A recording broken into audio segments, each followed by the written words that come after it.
Hi, it's Caleb at Terrytown RV. I'm out here at a 2022 Jayco J-Flight 267 BHS, and we're going to do an orientation. We'll start right here in the front with your power tongue jack. See a light switch on the left, on and off, and then extend and retract to raise and lower the tongue jack. Behind that you have two 20-pound propane tanks, you can see in the middle, and then there's a regulator right there, which you can switch between the two tanks. But you just open and close the valves on top for whichever tank you're using. And then once one tank goes empty, flip the regulator over so it's pointing towards the other tank, and that's all you got to do for that. And the nice thing about having 20-pound propane tanks is you can take them to most gas stations and get them swapped out, or even more places than just gas stations too. You'll be able to swap those out nice and easy. And then you have your battery box right behind there. You can fit up to 2 batteries on that rail there. You will have to get a double battery box if you were to do that, but there's a single battery there for you right now. Come around to the door side, or the off door side here. You can see you have this marker light, and it's got this black tab here. That is prepped for a side view camera. There's going to be one on the other side as well as part of the Furion system, and they also have prep for a backup camera on the rear, so you can get just the rear, just the side view cameras, or both. You don't have to get any.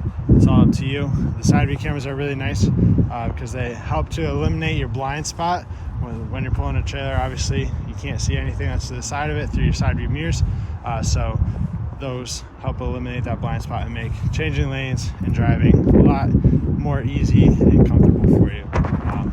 But then we have the passenger storage here. You can see it goes all the way through to the other side. Compartment door is held up by a magnet. That's going to be the case for all your compartment doors out here.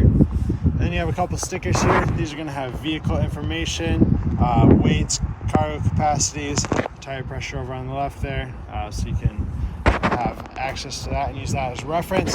You also see one of your 4 stabilizer jacks. There are stabilizers on all 4 corners of the unit. They're for stabilization only, not for leveling. So you're going to level the trailer out front to back by raising and lowering your tongue jack, and then you'll level it out side to side by putting boards or blocks underneath your tires. Once you have that leveled out, you'll run your stabilizers down. Their sole purpose is stabilization. So you run them down, put a little bit of pressure on them, and they're going to keep the trailer from moving around while you're using it. So you have that for all 4. And then work our way to the back here. You have the outdoor shower up here. We'll pop this open real quick.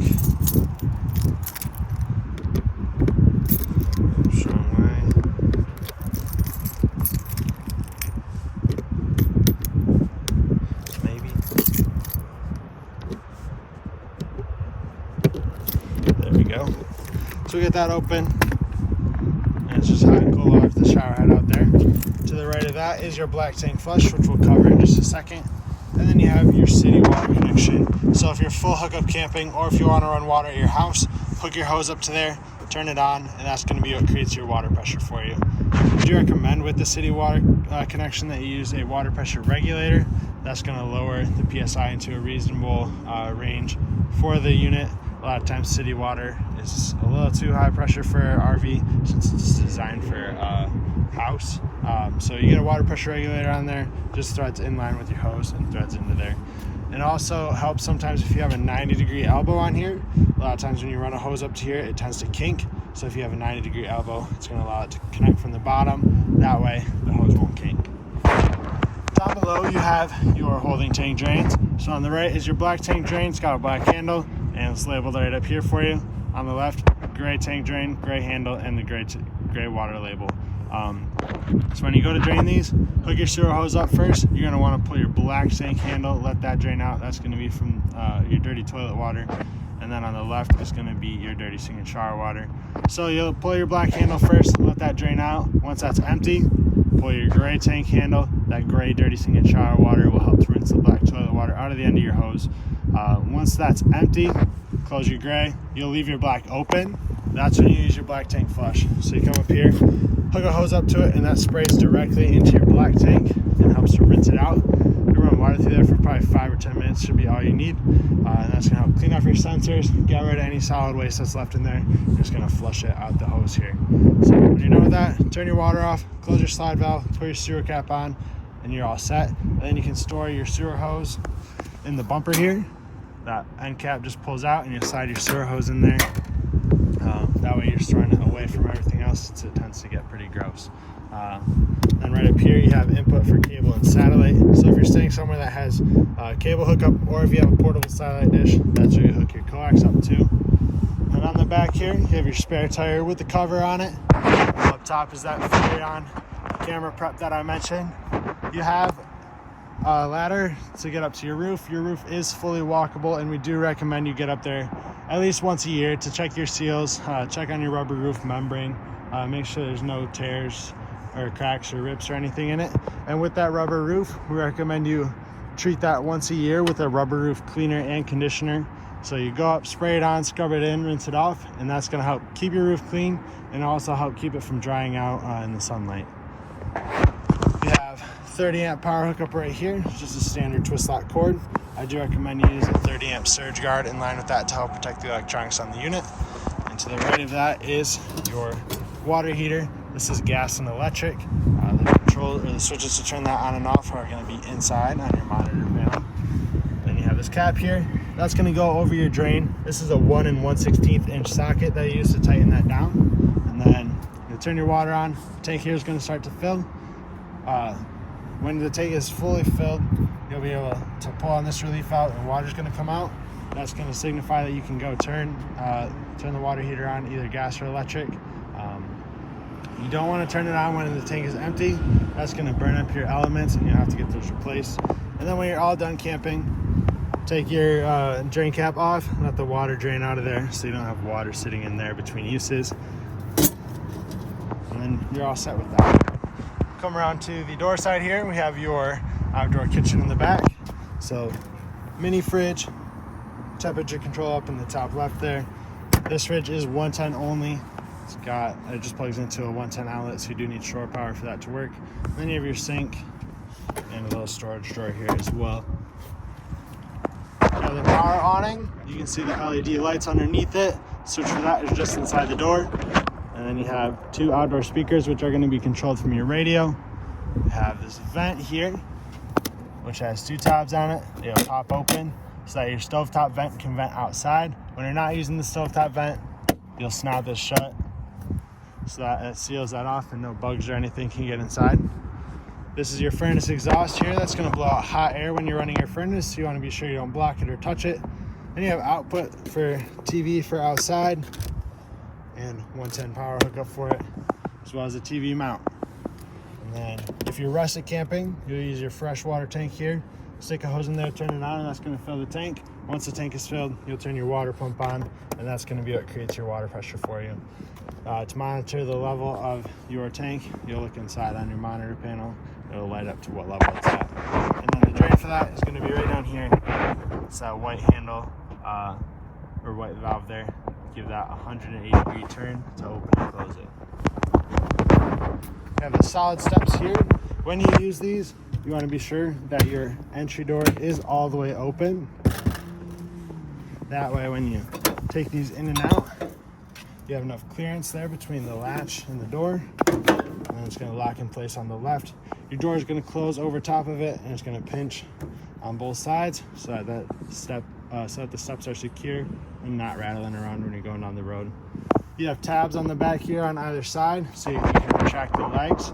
To extend them, all you have to do is pull on them, and to release the steps, pull on the blue handle, pull towards you, and set the steps down. When you take the steps out, you want to try and get the top of the steps here as flush to the kick plate of the door frame as possible. That way, when you close your door, it doesn't rub on the top steps, and you'll have enough clearance between the bottom of your door and the top of your step there. Then we have the other side of the pass-through storage here. So you have 2 jack cranks here. They're both the same. You can use them for the stabilizer jacks, and also if your power tongue jack were to fail, you can remove this rubber cap and you can use those jack cranks to crank that up or down so that you don't get stuck on your vehicle or stuck at your campsite. And then you have 10-foot starter sewer hose in there, 25-foot freshwater hose, and a 30 amp to 110 adapter so you can plug into a regular outlet. You just, with that, won't be able to run all the appliances inside like you would off of 30 amp power. So that's going to be everything outside. We'll head inside here. We'll get the awning opened up here too so you can see that. That switch is going to be right inside the door. Right here. awning in, awning out. So we'll hold down awning out, and that's going to start to extend. Your awning is not going to stop automatically as you run it out, so you do want to be sure you keep an eye on it. There's going to be a little extra fabric piece that hangs down, and you'll also see the bare awning tube. So that'll be kind of your signal to take your finger off the button. So there's that fabric there and the bare awning tube. We'll let go of the button, and that's what it's going to look like fully extended. Your arms are adjustable on both sides. If you pull down in the middle here, it's going to bend at this elbow. That way you can adjust it so water will drain off of one side or the other and not just pool up on top. Before you close this, make sure that you straighten that back out so that it goes in evenly. And then you come in here. All you gotta do is hold down awning in. And once it gets up against the side of the trailer, that'll be fully retracted and it'll stop. You also here have two light switches. This one is gonna be your inside ceiling lights. These lights do have a push button in the center of them, so you can turn individual lights on or off. You don't have to have all of them on or all of them off at the same time. And then this switch on the right is going to be your awning lights outside. You have the control for your slide out here. So the slide out is in right now. We'll hold down out, and that's going to start to extend that out. This is a rack and pinion style slide out motor. So it's going to make a clicking noise when it's fully extended and also when it's fully retracted. So when you hear that noise, take your finger off the button. That's fully extended. So we'll hear that here in a second. Right there. And you'll also notice with this slide, it kind of tilts back and forth when it goes out. That is because it sits flush with the floor. So when it comes in, it's going to tilt back so it can get above the floor, and then it'll straighten out and come in. Same thing when it goes out, it's going to tip back so it can get down to the floor level. Then right here is your monitor panel. So you have a switch to check your battery, fresh, black, and gray tanks. So battery's full, fresh, black, and gray. Those are all empty. As those fill, that's going to light up corresponding to what level it's at. Then you have the switch to turn your water pump on for when your freshwater tank is full. And then water heater on gas, water heater on electric. Once again, make sure your propane's turned on, and make sure you have 110 power for electric. You can run both of these at the same time, or you can run them individually. It's going to heat up the fastest with both heating elements going. Otherwise, if you run them individually, gas tends to heat up faster. But a lot of times when you're using this at a campground, just turn it on electric. That way you don't use up any extra propane and you're not paying for the electric at your campsite. We'll work our way into the kitchen now. So on your sink here are your keys. You have two silver Bauer keys. Those are going to be for your entry door and your compartment doors. And then these black keys are going to go to the outdoor shower. You have microwave up top. Push button to open it. It's going to be pretty standard like what you'd have at your house. Then light and fan for above the stove. This glass cover folds back. Creates a backsplash back there, and to light your stove, you'll turn to the flame icon. Turn your igniter until it lights. Turn this igniter to the right only. That's what the arrows indicate there. If you turn it to the left, that's going to break. It's going to be the same for all your burners there. So you just turn that until it lights. And then for your oven, you do have to light a pilot light. So you'll turn this to the flame icon here. Push and hold this in while you turn your igniter. Once your pilot light is lit, then you can set your temperature. And you do have a light switch on here. If you flip that up, it's going to do just the blue lights on the knobs here. If you turn it down, it's going to do blue and your green light. Below your oven is your breakers and your fuses. All your breakers are on the left. They're labeled for you here. All your fuses are on the right, and they're labeled on the right side. If a fuse were to go out, there would be an LED that lights up next to it, and you'll be able to see that through the little window there. So you can see that light, and you'll be, oh hey, the fuse is out, and it'll light up next to which one is bad, so you know exactly which one is bad. Then you have your refrigerator here. This is a 12-volt fridge, so it'll run off your battery. When you're plugged in, it'll run off of 110. Your controls are up at the top. Hold down power until this blue light comes on, and it'll beep at you. And then to set your temperature for the fridge, you use this button, and then you use plus and minus. 5 is going to be the coldest setting. And then for the freezer here, same thing, plus and minus. And night mode here is going to be like energy efficient for you, because you're not going to be going in and out of it as much, and it'll just help save a little power for you.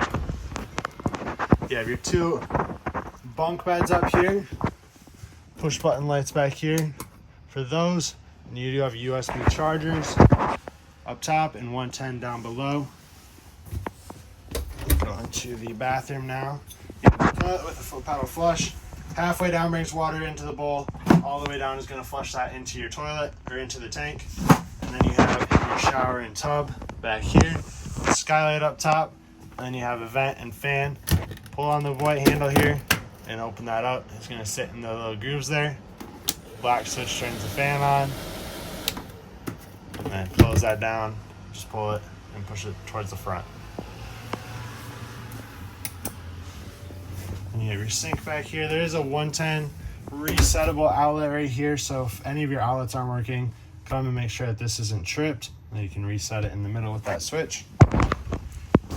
On the wall here is your thermostat, so this is going to run your AC and your furnace. So on the left, click mode. It's also your power. First, it's going to do fan. See if I can get an angle that shows this. This camera never likes to focus on these, but it's going to be on auto, high, and low. I recommend you just keep the fan speed on auto. That way, once it reaches the temperature you have it set to, it'll shut off automatically. And then AC, furnace, off. And you'll use the arrows there to set your temperature. For the AC, you need 110 power. For the furnace, that fan will kick on off of 12 volt. So you can run the furnace off your battery. Just make sure your propane is turned on once again. Then you have the booth here. This does turn into a bed. You just remove the tabletop from the 2 legs here. It just picks right up off of there. Those table legs just pick up out of the mounts in the bottom. You set them aside, or you can set them in your storage underneath. Then you'll set the tabletop on these ledges here. There's one in each corner. And you'll take the back cushions here, fill in the gap in the middle, and you have an extra spot for guests to stay. Then you have a jackknife sofa here. This also folds into a bed. Just pick up and pull towards you, and that's going to lay flat. You can see there's also a little bit of storage underneath it.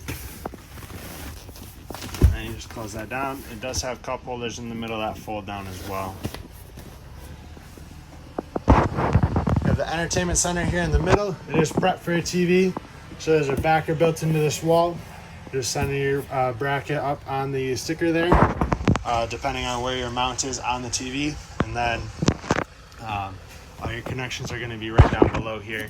You have an HDMI that goes up to the radio there, so you can play it through your speakers in the ceiling. And then right here is your antenna booster. There's a little green light on it. That means your antenna is on. You push the button next to it, that's going to turn that light off. That'll turn your antenna off. So if you have cable or satellite hookup, you'll turn that off. That way you can get those channels. Then for the radio here, we'll do a little scan. That's really loud.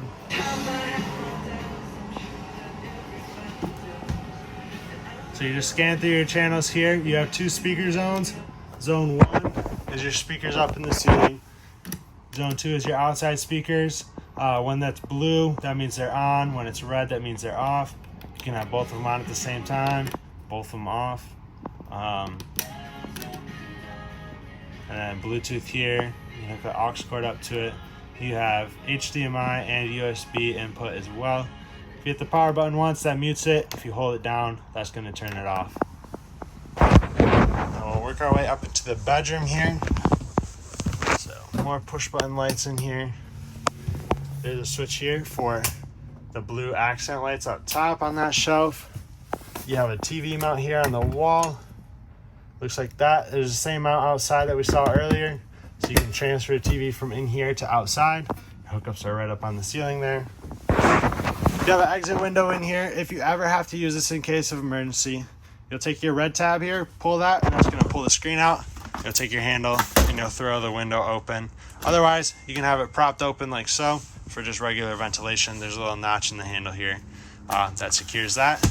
When you close it, just make sure that this handle is seated in the latch properly. That way it doesn't just pop out of here. And then when you're going on the road, this window will start to get sucked open by the wind, and it'll just start swinging back and forth against the side of the unit. If you lift up on your bed, there's a little bit of storage underneath here, and that is strut assisted to hold it up, so you don't have to prop it open with something and while you reach in there. Just super handy. And you have 2 more push button lights there underneath the shelf up top. That looks like everything inside of here. If you have any questions, please feel free to reach out. We'd love to get those answered for you. And thank you for choosing Cherrytown RV.